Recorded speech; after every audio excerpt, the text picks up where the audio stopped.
I'd like to welcome you to the Cypress Gardens, as well as to our Cypress Gardens Everglades Arena. My name is Joe, and I'd like to speak to you this afternoon about a rather interesting animal, that being the American alligator.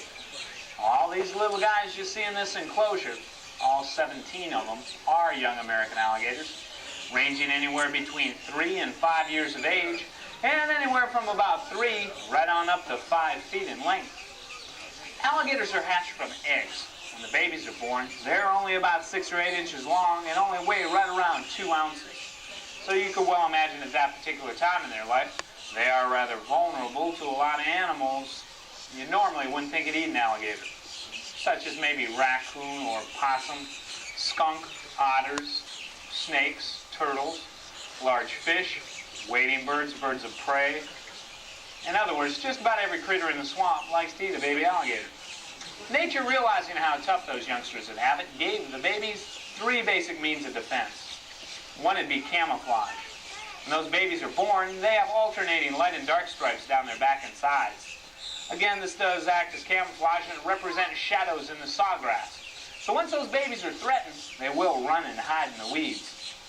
Their next means of defense would have to be a rather unusual growth rate. Under proper conditions, those babies can grow right around 1 foot a year for about the first 6 years.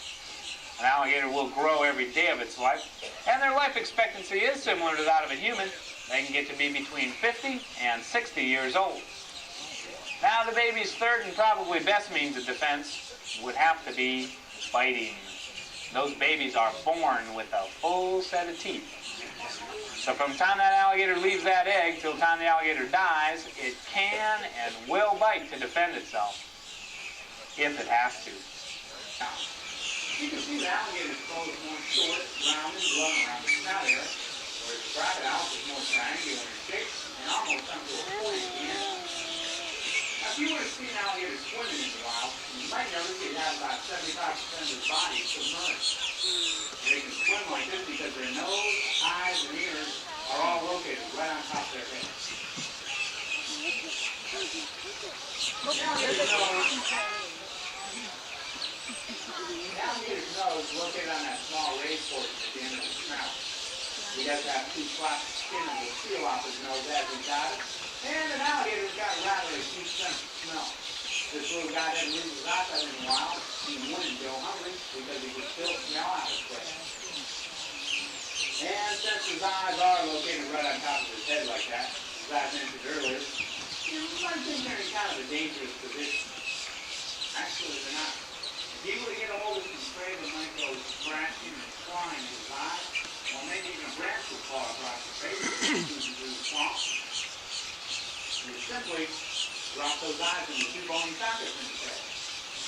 Then with the danger or destructive acid, I'll come back up again. And if you were to get a venom detail.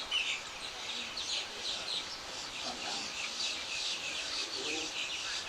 Once again, he can do that voluntarily, and I'm not hurting him at all.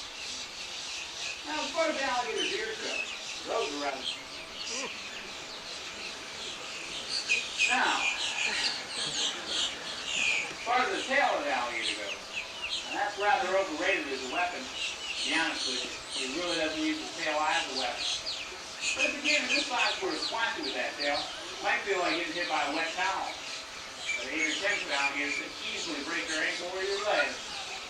So the tail of a larger gator definitely deserves some respect.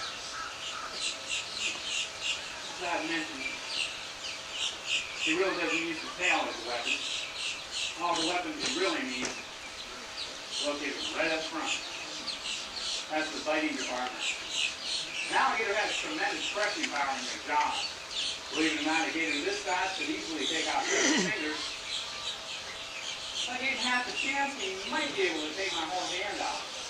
An 8-foot alligator could easily crush a coconut or chew up a hard-shelled turtle just as you and I eat popcorn. The funny thing, though, about the muscles that operate the jaw of the alligator, when it comes to closing their mouth, they have tremendous power. When it comes time to open their mouth back up again, they don't have very much power at all. Now, the fact that these old out there right now, male or female, could probably hold the jaws of a 10-foot alligator shut with just 1 hand. Then again,